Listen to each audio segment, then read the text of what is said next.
Κούκλος. Ο κύριος Μαλτέζος λοιπόν και η ομάδα του, έτσι να τους υποδεχτούμε. Για περάστε, για περάστε. Χαίρετε, χαίρετε, πω και πολλά παιδιά, τι μου κάνετε. Θα σας πω εγώ. Καλώς ήρθατε, περάστε από εδώ. Φαντάζομαι ότι θα χωρέσουμε όλοι. Εσείς καθίστε εδώ πέρα δίπλα μου να σας έχω και κοντά. Και όλα τα παιδιά γύρω-γύρω. Καλώς ήρθατε. Έχει και από εδώ καρέκλες, παιδιά. Βολευτείτε έτσι να είμαστε χαλαρά και όμορφα. Το μικρόφωνο σε εσάς. Βεβαίως, το κρατάτε και κοντά κιόλας για να ακούγεστε. Ωραία. Καλώς ήρθατε στο Παίζει Κάτι. Καλώς σας βρήκαμε. Τι κάνετε? Προς το παρόν, από ό,τι βλέπετε, χαλαρώνουμε. Το βλέπω αυτό. Είχατε μια πολύ ωραία επίδειξη πριν από λίγο καιρό και είχαμε την ευκαιρία να θαυμάσουμε τι κάνετε από κοντά. Αυτό είναι αλήθεια. Ήταν η δεύτερη επίδειξη που κάναμε στην πόλη, μέσω του συλλόγου μας του Ορφέα Αλεξανδρούπολης. Και περάσαμε, πιστεύω, κάποια μηνύματα θετικά όσον αφορά το αρχαίο μας άθλημα, το Παγκράτιο, γιατί στον πολύ τον κόσμο είναι ακόμα άγνωστο. Το αντιλαμβάνεστε βέβαια. Η αλήθεια είναι ότι πρώτη φορά, επειδή έχω τη χαρά και μέσω των εκπομπών αυτών να γνωρίζω διάφορα αθλήματα. Αυτό η αλήθεια είναι ότι πρώτη φορά το συναντήσαμε. Πόσο καιρό έχει που δραστηριοποιείται η πόλη μας πάνω στο Παγκράτιο? Ο συγκεκριμένος ο σύλλογος έχει 2 χρόνια. Ακριβώς 2 χρόνια. Η Ομοσπονδία όμως του Παγκρατίου Αθλήματος στην Ελλάδα είναι από το 1995. Από το 1995 έχουν γίνει διάφορες προσπάθειες αναβιώσεως του αθλήματος. Βέβαια ξεκίνησε και από πιο πριν στο εξωτερικό, επειδή φαντάζομαι ότι είχε οριμάσει πλέον ο καιρός για μια έτσι, πιο ολοκληρωμένη μορφή πολεμικών τεχνών, διότι τα μεμονωμένα αθλήματα του στυλ καράτε, ταεκβοντό, ζιουζίτσου, τζούντο κλπ. Όλα αυτά, ας πούμε, παρήχαν μεμονωμένες δυνατότητες στους αθλητές τους. Δηλαδή, παράδειγμα, το kickbox ή το καράτε είχε διάφορες τεχνικές λακτισμάτων και χτυπημάτων, το pix-lax που λέμε οι Έλληνες, αλλά δεν είχε καθόλου μορφές πάλης μέσα. Αντιστρόφως, τα αθλήματα πάλης, το σάμπο, το τζούντο, η πάλη, η ελευθερία, η ελληνομαγία, είχαν τεχνικές ρήψεων, ανατροπών, εξαρθρώσεων, στραγγαλισμών κλπ. Αλλά δεν είχαν τεχνικές χτυπημάτων. Εξ αυτού προέκυψαν και τα MMA, τα Mixed Martial Arts, που είναι ας πούμε μια σύνθεση όλων των πολεμικών τεχνών. Προσπαθώ να καταλάβω εγώ τώρα τις ορολογίες. Γιατί πρώτη φορά τις ακούω. Ναι. Αλλά αυτά όλα εμπεριείχονται στο αρχαίο ελληνικό Παγκράτιο, το οποίο είναι η πιο ολοκληρωμένη μορφή μάχης και εστράφησαν προς τα εκεί και σιγά σιγά έφτασε και στη χώρα μας και είμαστε ήδη έτοιμοι εδώ πέρα, το είδατε και στην επίδειξη. Το είδαμε και θα έχουμε την ευκαιρία να το δούμε σήμερα, να το παρακολουθήσουμε με τους τηλεθεατές μας όλοι μαζί παρεούλα. Ωραία. Πώς και ασχοληθήκατε εσείς με το Παγκράτιο? Πώς και ασχολήθηκα εγώ με το Παγκράτιο, ναι. Προτροπή συναδέλφου. Με παρακάλεσε κάποιος συνάδελφος να ασχοληθώ, ο κύριος Τραμουντάνης συγκεκριμένα, επειδή ήξερε ότι είχα ασχοληθεί με το τζούντο, είχα συνεπώς τα εχέγγυα της πάλης, τα βασικά ας πούμε, είχα ασχοληθεί με την πυγμαχία, αυτά στο πανεπιστήμιο, είχα παράλληλα και μία άλλη σχέση στο παρελθόν με το κούμφου. Ο δάσκαλός μου, που ήταν Σαολίν, ο Ντόνι Σιου, μας έλεγε ότι ό,τι υπάρχει σήμερα στην Ασία, ξέρετε ότι η Σαολίν είναι καλόγεροι στην ουσία, είναι σε μοναστήρια μέσα και πέρα από την τεχνική του κουνγκ-φου ανέπτυσαν και άλλου είδους δραστηριότητες και μία από αυτές ήταν και η ιστορία. Και μας έλεγε ότι εκεί πέρα οι δάσκαλοι μας λέγανε ότι ό,τι υπάρχει αυτή τη στιγμή στην Ασία, από πλευράς μαχητικών τεχνών, προέρχεται από εσάς τους Έλληνες. Λοιπόν, υπήρχε, ας το πούμε, ο σπόρος, το έναυσμα δόθηκε, το έδαφος ήταν κατάλληλο, βλέπετε τα παλικάρια. Βλέπω τα παλικάρια και τα βλέπω και γυμνασμένα και πολύ δυνατά. Ναι, αυτό είναι αλήθεια. Το Παγκράτιο απαιτεί... Μυϊκή δύναμη. Ακριβώς. Δεν είναι μόνο η μυϊκή δύναμη. Η μυϊκή δύναμη είναι το ένα κομμάτι, το οποίο φυσικά μέσα στο γυμναστήριο, στην παλέστρα, αναπτύσσεται ούτως ή άλλως. Εκείνο το οποίο καλλιεργεί και αναπτύσσει κυρίως είναι την πνευματική και ψυχική ευφυΐα. Τους βοηθάει δηλαδή να παλεύουν στη ζωή. Σαφώς. Γενικότερα. Σαφώς. Δεν είναι τυχαίο του ότι η νεολαία της αρχαίας Ελλάδος εκπαιδευόταν μέσω του Παγκρατίου και μάλιστα είναι γνωστό ότι η αγωγή της αρχαίας Σπάρτης, η οποία περιείχε ως βασικό της εργαλείο εκπαίδευση των νέων του Παγκράτιο ήταν αυτή την οποία προτιμούσαν ακόμα και οι πλούσιοι και οι επιφανείς Αθηναίοι για τα παιδιά τους. Και τα στέλνουν και στην αρχαία Σπάρτη για να παρακολουθήσουν την αγωγή. Όλα αυτά που λέτε συνεπώς είναι αληθινά. Λοιπόν, μόλις μου κάνανε σχόλιο μέσα τα παιδιά από το κοντρόλ και μου λένε αν δεις το πλάνο που κάθονται τα παιδιά, οι αθλητές μαζί με τον Αχλάδα, είναι σαν να είναι και αυτός, λέει, αθλητής της πάλης. Φυσικά. Φυσικά. Γιατί όχι. Μήπως ήρθε η ώρα σου. 10 η ώρα σήμερα στο γυμναστήριο. Εμείς απευθύνουμε την πρόσκληση. Από εκεί και πέρα η επιλογή δική σας. Δεν παίρνετε την Κατερίνα που είναι έτοιμη. Τι, και η Κατερίνα, φυσικά. Φυσικά, εξυπακούεται. Σοβαρά. Εξυπακούεται. Το έχω νομίζω. Λίγο ακόμα θέλω. Τι θέλω, κιλά. Όχι, μια χαρά είναι τα κιλά. Ωραία. Τι θέλω. Τίποτε. Θέληση και να κάνεις το πρώτο βήμα να έρθεις στο γυμναστήριο. Από εκεί και πέρα τα υπόλοιπα όλα είναι εύκολα. Ωραία, λοιπόν. Το έχουμε. Πριν πάω στα παιδιά και τα ρωτήσω έτσι πώς περνάνε στις προπονήσεις τους, τι τους έκανε να ασχοληθούν με αυτό το άθλημα. Άθλημα. Βεβαίως άθλημα. Βεβαίως άθλημα. Με αυτό το άθλημα λοιπόν, το Παγκράτιο, το οποίο εδώ και 2 χρόνια υπάρχει και στην πόλη μας και όποιος ενδιαφέρεται μπορεί για πληροφορίες να απευθυνθεί. Πού? Στο γυμναστήριο του Τραμουντάνη, του κυρίου Στράτου Τραμουντάνη, στο Σύλλογο Ορφέα. Υπάρχουν και άλλοι σύλλογοι βεβαίως. Έχει και ο κύριος Ζάχος, ο Γιάννης ο Ζάχος, και αυτός διδάσκει Παγκράτιο. Και από ό,τι έχω μάθει και κάποιος άλλος σκέφτεται να ανοίξει για την Αλεξανδρούπολη. Στην Κομοτηνή, από ό,τι ξέρω, είναι ο Ζαφυριάδης ο Κώστας και μια εκπληκτική επίσης προπονήτρια, η κυρία Μουσχάκη. Την είχατε γνωρίσει. Η οποία έχει και πολλά κορίτσια στην ομάδα της Παγκρατίου. Πάρα πολλά. Πάνε οι γυναίκες και φυσικά και πάνε. Λοιπόν, το επόμενο ρεπορτάζ, όχι αυτό που θα δούμε τώρα, αλλά το επόμενο που θα γίνει, δεν έχει γίνει ακόμα. Θα είναι να έρθω εκεί στο χώρο σας και να κάνουμε στην πράξη αυτό που θα δούμε τώρα. Θέλω να το δοκιμάσω, γιατί μου άρεσε πάρα πολύ. Είναι πάρα πολύ απλό και οφείλω να σας πω ότι σήμερα στο γυμναστήριο θα έχουμε και τη μικρή αδερφή του Θοδωρή, η οποία είναι 11 χρονών, είναι μαθήτρια δική μου, ξεκίνησε ήδη τις προπονήσεις και ομολογώ ότι είναι εκπληκτικά απίθανη. Ένα κοριτσάκι 11 χρονών. Χτυπάνε τα παιδιά εκεί έτσι πάνω στο... Κοιτάξτε, για να ξέρω τι θα περιμένω.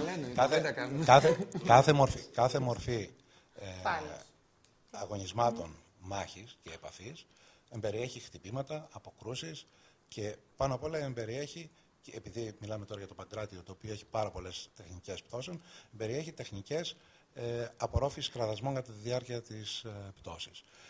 Σαφώς και είναι επώδυνο, αλλά γίνεται λιγότερο επώδυνο με την άσκηση.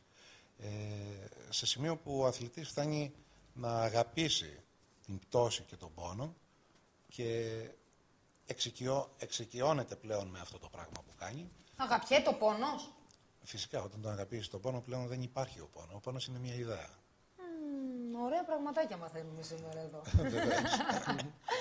Εσείς είχατε και ένα ταξίδι. Εγώ τα ρωτάω όλα εδώ πέρα στην εκπομπή, ξέρετε. Θα σας ρωτήσω σε λίγο και γι' αυτό, γιατί έμαθα ότι βγήκατε αρκετά μακριά.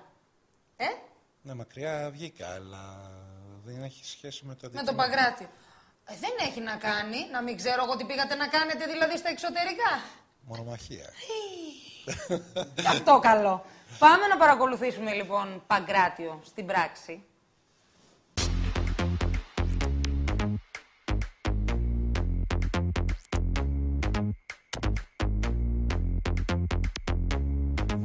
Βρισκόμαστε στο κλειστό γυμναστήριο Αλεξανδρούπολης. Μαζί μας είναι ο κύριος Μαλτέζος, ο οποίος θα μας πει για το Παγκράτιο. Τι είναι ακριβώς αυτό το Παγκράτιο?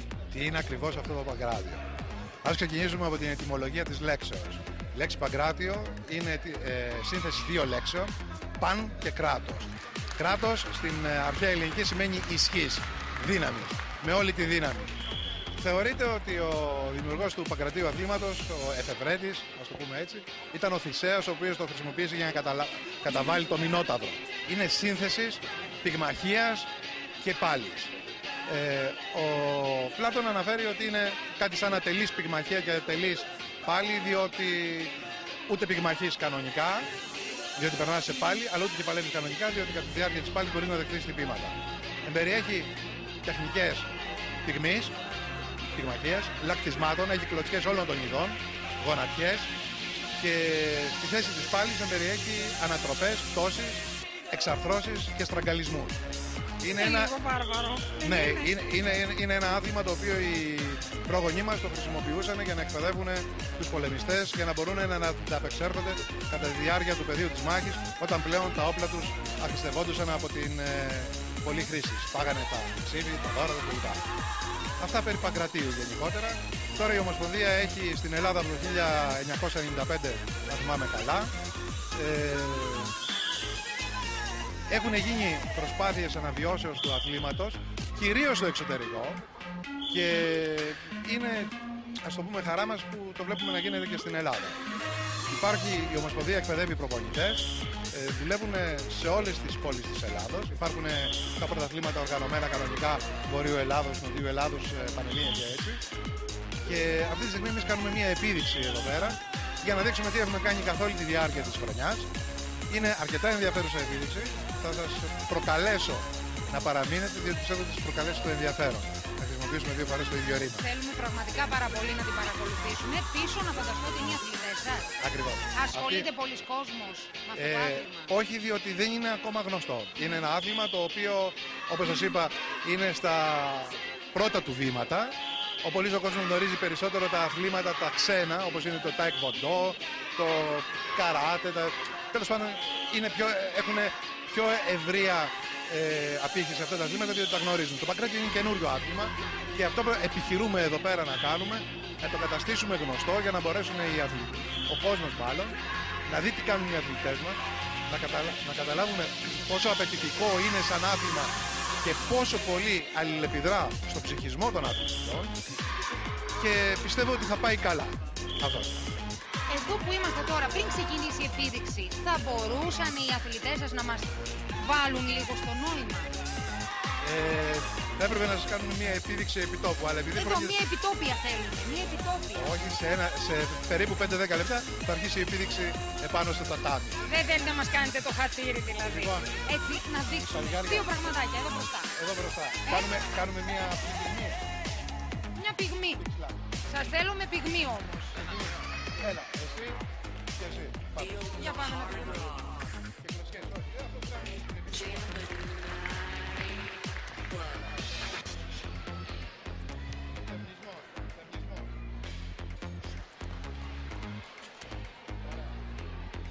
Για να μας πούνε όμως. Είναι ένα κομμάτι, διότι ακολουθεί το κομμάτι των ανατροπών που έχει στραγγαλισμούς και εξαρθρώσεις. Εκεί πέρα, είπαμε προηγουμένως ότι μιλάμε για ένα άθλημα το οποίο έχει πλήρη επικράτηση επί του αντιπάλου. Ο αντίπαλος φτάνει σε ένα σημείο και παραδίδεται. Και παραδίδεται μονάχα όταν φτάσει σε μια θέση από την οποία δεν μπορεί πλέον να αντιδράσει ή να αντιτάξει οποιαδήποτε μορφή αντίστασης. Και αυτή η κατάσταση είναι μια κατάσταση για την οποία ο αντίπαλος ή είναι σε εξάρθρωση με το χέρι από πίσω και δεν μπορεί να κουνηθεί, ή σε κατάσταση πνιγμού που επίσης αναγκάζεται να παραδίδει, διότι άλλος επέρχεται, όχι βέβαια στο τατάμι.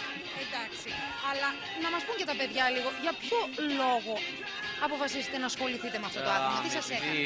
Τι μας έκανε? Επειδή μας αρέσει το άθλημα, είναι ολοκληρωμένος τρόπος μάχης και είναι κάτι είναι ωραίο. Είναι πλήρες άθλημα, το οποίο δεν έχει και χέρια, έχει πόδια, έχει και λαμπές. Έχει τα πάντα. Για να μας πούν τα παιδιά, τι είναι αυτό που κρατάς? Είναι για την επίδειξη. Το χρησιμοποιείτε και αυτό δηλαδή? Σχεδόν. Είναι σκληρή η προπόνηση? Κούκλος. Είναι σκληρή, αλλά πιστεύω ότι άμα προσπαθήσει κανείς δεν θα είναι τόσο δύσκολο όσο φαίνεται. Εντάξει, στην αρχή είναι λίγο. Μεταξύ μας τώρα, μεταξύ μας. Σημάδια αφήνει? Όχι. Είμαστε πολύ προσεκτικοί και σχετικά και ο δάσκαλος μας τα όρια μας τα ξέρει. Μας σταματάει πριν ξεφύγουμε δηλαδή από τα όρια μας. Δεν σας αφήνει να ξεφύγετε δηλαδή? Όχι, όχι. Καλά κάνει. Για να ρωτήσουμε για τα άλλα παιδιά. Τι σας έκανε, παιδιά μου, να ασχοληθείτε με το Παγκράτιο? Όπως είπε και πριν το παιδί, μας έκανε γιατί είναι ολοκληρωμένο άθλημα. Δεν είναι, καλύπτει όλες τις μορφές της τέχνης. Δηλαδή συνδυάζει πυγμαχία, taekwondo, πάλι. Είναι το απόλυτο πιστεύω. Πόσο καιρό ασχολείσαι? Εγώ ασχολούμαι 2,5 μήνες. 2,5 μήνες. Και είσαι εδώ σε θέση σήμερα να κάνεις επίδειξη. Μαθαίνεις γρήγορα. Ναι, αλλά... Σ' αρέσει όμως αυτό που κάνεις? Εσύ πόσο καιρό ασχολείσαι? 2,5 μήνες μαζί ξεκινήσαμε. Ναι. Του αρέσει? Ναι, φυσικά. Ναι. Για ποιο λόγο ασχολείσαι? Πρώτον, είναι μια αυτοάμυνα το χρησιμοποιώ για αυτό άμυνα και για τη σκληρή προπόνηση για να χάσω κιλά και... Α, ναι, χάνεις και κιλά με το Παγκράτιο. Γυμνάζεις κάθε μήνα του σώματος. Και τι κάνουμε εμείς, βρε παιδιά, και έχουμε τρελαθεί στις δίαιτες. Λέμε τώρα, εδώ, Παγκράτιο.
ωραία που ήταν πραγματικά. Πολύ ωραία ήταν επίσης και τα σχόλια που κάνανε οι φίλοι μας από τον κοντρόλ όση ώρα βλέπαμε το ρεπορτάζ. Ναι, για το αν θα καταφέρω να ανταπεξέλθω στις απαιτήσεις του αθλήματος. Νομίζω όμως ότι θα το καταφέρω, αλλά δεν χρειάζεται να σας λέω, παιδιά μου, λόγια. Εγώ κάνω έργα, θα πάω εκεί πέρα, θα συναντήσω τα παιδιά. Θα μας βοηθήσει εδώ και ο φίλος μας που είναι και πρωταθλητής, έτσι δεν είναι? Εννοείται. Το όνομά σου? Αρτούρος. Αρτούρε μου, είσαι 18 χρονών. 18 χρονών και είσαι πρωταθλητής. 2 φορές στην Ελλάδα και 1 φορά στην Βόρεια Ελλάδα. 2 φορές Ελλάδα λοιπόν, 1 φορά Βόρεια Ελλάδα. Ναι. Και συνεχίζουμε. Ναι, μέχρι όσο μπορούμε δηλαδή. Φαντάζομαι ότι αυτό που μας είπες στο ρεπορτάζ ότι ξεκίνησες για δίαιτα, τι είπες, για να κάνω σώμα, δεν το εννοούσες. Όταν τα λέμε πειραζόμαστε, εντάξει. Δεν ισχύει αυτό ποτέ. Δηλαδή αν να κάνεις κάτι για να κάνεις σώμα... Όχι και ποτέ, κάνεις και σώμα. Αυτό το κάνεις θέλεις δεν θέλεις. Λίγο πιο κοντά το μικρόφωνο σου για να σε ακούμε καλά. Αυτό γίνεται θέλεις δεν θέλεις, γιατί είναι ας πούμε πολλή πίεση και οι ασκήσεις ας πούμε είναι αυτό που θα κάνει σώμα. Αλλά δεν αξίζει. Δηλαδή, αν είναι να κάνεις κάτι για να κάνεις σώμα, δεν αξίζει. Για ένα αγόρι λέω πάντα. Για τα κορίτσια το είναι κάνεις γιατί το αγαπάς, λοιπόν. Ναι. Δίπλα, ο φίλος μας. Ο φίλος μας Κώστας. Ο Κώστας, ο οποίος και αυτός ασχολείται καιρό. Είναι το ίδιο χρονικό διάστημα που ασχολείται και ο Ορθούρος. Έχεις κατεβεί σε αγώνες? Έχω κατεβεί, ναι. Έχω βγει πρώτη στη Βόρεια Ελλάδα. Πάρα πολύ σημαντική διάκριση επίσης. Αρκετά. Ούτε και εσύ το κάνεις για δίαιτα. Όχι, εννοείται, εντάξει. Περνάτε καλά στις προπονήσεις σας? Ναι, εννοείται. Εντάξει, μένει είναι σκληρή προπόνηση, αλλά υπάρχει μια καλή συνεννόηση ανάμεσά μας. Αυτό είναι σημαντικό. Για να πάρω το μικρόφωνο εδώ να ρωτήσω τα παιδιά, τι γίνεται στις προπονήσεις και πόσο σκληρός μπορεί να είναι ο κύριος Μαλτέζος, γιατί έτσι όπως τον βλέπουμε έχει έτσι μια παρουσία επιβλητική θα έλεγα και δείχνει άνθρωπος που εντάξει δεν σηκώνει και πολλά. Είναι έτσι. Η επιβλητική του παρουσία πιο πολύ μας προωθεί στο να τον σεβόμαστε. Και όσο για τη σκληρότητα δεν μπορούμε να πούμε πως είναι σκληρός, αλλά καλός προπονητής. Καλός προπονητής λοιπόν. Δίπλα, όχι θα μιλήσει τελευταίος γιατί θα βάλω quiz για τον κύριο, τον δίπλα. Λοιπόν, θα μας μιλήσει ο παραδίπλα. Γεια σας. Χαίρετε. Εκεί σας παρακολουθήσαμε χωρίς γυαλιά και εδώ με γυαλιά. Με μπερδέψατε. Ναι, εντάξει, τι να κάνουμε. Άλλο στην προπόνηση, άλλο εδώ. Όχι, μ' αρέσει, θα βάλω και εγώ τα γυαλιά μου μετά στο επόμενο μέρος. Γιατί όχι. Για πες μου τώρα. Ναι. Να παλέψουμε. Με γυαλιά. Όταν γίνεται ένας αγώνας και παλεύουν δύο αθλητές του Παγκρατίου, δεν πρέπει να είναι και ίδια τα κιλά τους? Ναι, είναι ίδια. Υπάρχουν διάφορες κατηγορίες. Από ελαφριά ως τα πιο βαριά. Άνα, μπράβο. Δεν γίνεται τώρα ένας αδύνατος να είναι ο αδυνατούλης, ας πούμε, και ένας πιο εύσωμος και να παλέψουν μαζί. Παίζουν μεγάλο ρόλο. Μάλιστα. Συνεχίζεις λοιπόν με Παγκράτιο. Ναι. Και έχουμε πάρει καμιά διάκριση, έχουμε κάτι? Όχι, μόνο πέρσι στο Πανελλήνιο. Δεύτερος. Δεύτερος Πανελλήνιο νίκης. Φέτος γιατί δεν το λες δηλαδή? Φέτος όχι, του χρόνου. Του χρόνου. Έτσι. Αυτό είναι και το θέμα του αθλητισμού, να μην σταματάς την προσπάθεια. Βεβαίως. Αυτό δεν είναι. Του χρόνου. Του χρόνου.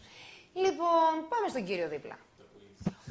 Ο κύριος δίπλα, δείξτε τον όσο πιο κοντά γίνεται και πείτε μου ποιον σας θυμίζει, Λοιπόν, είναι ο γιος, καλά γιατί κάνεις έτσι, ο γιος του κύριου Πέτροβιτς, πώς θα γίνει δηλαδή? Είμαστε καλά? Καλά είμαστε. Σε βλέπω ότι είσαι καλά και μοιάζεις πάρα πολύ του πατέρα σου, έχω να πω. Το μικρόφωνο πιο κοντά, έτσι, καλά, τίποτα δεν έμαθες από τον μπαμπά? Εντάξει, φτάρας δεν είναι ρεπόρτερ. Ναι, σωστό κι αυτό. Να, θα έπρεπε να είχαμε προνοήσει. Για πες μου, πόσο καιρό ασχολείσαι με τον πατέρα? 2,5, τώρα πάω στους 3 μήνες. Στους 3 μήνες. Γενικά είναι ένα άθλημα το οποίο με έκανε να εθιστώ μαζί του, γιατί γενικά η σκληρότητα του αθλήματος και η προπόνηση γενικά... Γιατί γελάνε οι φίλοι σου από εδώ? Με έκανε να τα αγαπήσω. Ωραία. Και εντάξει, και το χρησιμοποιείς σαν αυτό, άμυνα έξω στον δρόμο, μαθαίνεις να ψυχολογείς τον αντίπαλο σου, από τα μάτια του πρώτα απ' όλα, από τον τρόπο που θα σε κοιτάξει, από τον τρόπο που θα κουνηθεί, βλέπεις την επόμενη κίνησή του. Και έχεις και καλά τα ανακλαστικά. Ακριβώς. Για να μπορείς να αντιδράσεις την επόμενη κίνησή του. Ναι. Το μικρόφωνο λοιπόν στον κύριο Μαλτέζο. Τα παιδιά μίλησαν. Νομίζω ότι και εγώ μίλησα. Τα παιδιά μίλησαν και από ό,τι βλέπω αυτό που κάνουν το αγαπάνε πάρα πολύ. Αυτό είναι αλήθεια. Όσο πιο απαιτητικό είναι ένα άθλημα, τόσο πιο πολύ δένονται οι αθλητές μαζί του. Και επειδή είναι ένα άθλημα το οποίο είναι και άθλημα επαφής, δένονται και μεταξύ τους οι αθλητές. Και πιστεύω ότι είναι το άθλημα εκείνο το οποίο κατεξοχήν αποδομεί σιγά σιγά το φόβο, τις φοβίες μάλλον και τις ανασφάλειες και τους κάνει να είναι πιο σίγουροι για τον εαυτό τους, πιο δυναμικοί, πιο κοινωνικοί και πιο ουσιαστικοί στη ζωή τους γενικότερα. Παγκράτιο λοιπόν, μας βοηθάει στο πνεύμα, στο σώμα, σε όλα. Σε τι μας είναι όμως πιο πολύ χρήσιμο? Μας είναι χρήσιμο στη ζωή γενικότερα, δηλαδή το αν Παγκράτιο, μας έρθει... Ναι, θα σας πω κάτι. Δεν θέλω να δούμε σε αυτό το κομμάτι Αυτό είναι το κομμάτι του καφενείου, που το λένε στο καφενείο. Μα εγώ έκανα παγκράτιο και θα. Όχι, αφήστε το αυτό απ' έξω. Το παγκράτιο είναι ένα κομμάτι το οποίο είναι στάση ζωής. Σου δείχνει τον τρόπο με τον οποίο μπορείς να πορευτείς μέσα στη ζωή και να μην φοβάσαι τίποτα. Δεν υπάρχει δυσκολία που δεν μπορείς να την αντιμετωπίσεις. Όταν έχεις αντιμετωπίσει τις ανασφάλειες τις προσωπικές, τις ατομικές σου, εκεί πέρα μέσα, στην παλέστρα, με τον συναθλητή σου, τον πιο δυνατόν, τον πιο μεγάλο, όταν έχεις μάθει να διαχειρίζεσαι την ήττα, είναι μεγάλη υπόθεση η διαχείριση της ήττας. Και πιστεύω ότι έτσι ακριβώς μορφώνει και μια στάση ζωής και γι' αυτό το λόγο θεωρώ ότι είναι ένα από τα πιο βασικά αθλήματα. Το Ενολυμπία το κάλυστον, έλεγε ο Φιλόστρατος, αν θυμάμαι καλά. Λοιπόν, και είναι πράγματι ένα από τα καλύτερα αθλήματα για την δημιουργία μια τέτοια στάση ζωής. Στο ταξίδι σας στην Πολωνία είχατε και ένα ευτράπελο, εκεί ήταν πιο άγρια τα πράγματα. Ναι. Έτσι δεν είναι? Έτσι ακριβώς. Εκεί ήταν οι αθλητές με πανοπλίες, με... Ναι. Καλά, αυτό ήταν κάτι διαφορετικό, ήταν κάτι το οποίο απλώς προέκυψε, δεν το περίμενε κανένας. Εσείς όμως έτσι με το σώμα σας μόνο ανταπεξήλθατε μια χαρά. Ναι, δόξα τω Θεώ. Ανταπεξήλθα μια χαρά. Το θέμα είναι ότι είμαι ζωντανός και δεν έκοψε ο άλλος με το σπαθί στα δύο. Παθιάστηκε ο άλλος δηλαδή. Δεν μπορώ να ξέρω τι ακριβώς του συνέβη, αλλά φαντάζομαι ότι επειδή ήταν μονομαχία επίδειξης, μιλάμε για δύο άνδρες οι οποίοι ντυνόντουσαν με στολές υποτών, με αλυσιδωτούς θώρακες, με θώρακα από πάνω, εξωτερικό, με γάντια σιδερένια, δηλαδή ήταν από τα νύχια μέχρι πάνω στην κορφή, με σιδερωμένοι.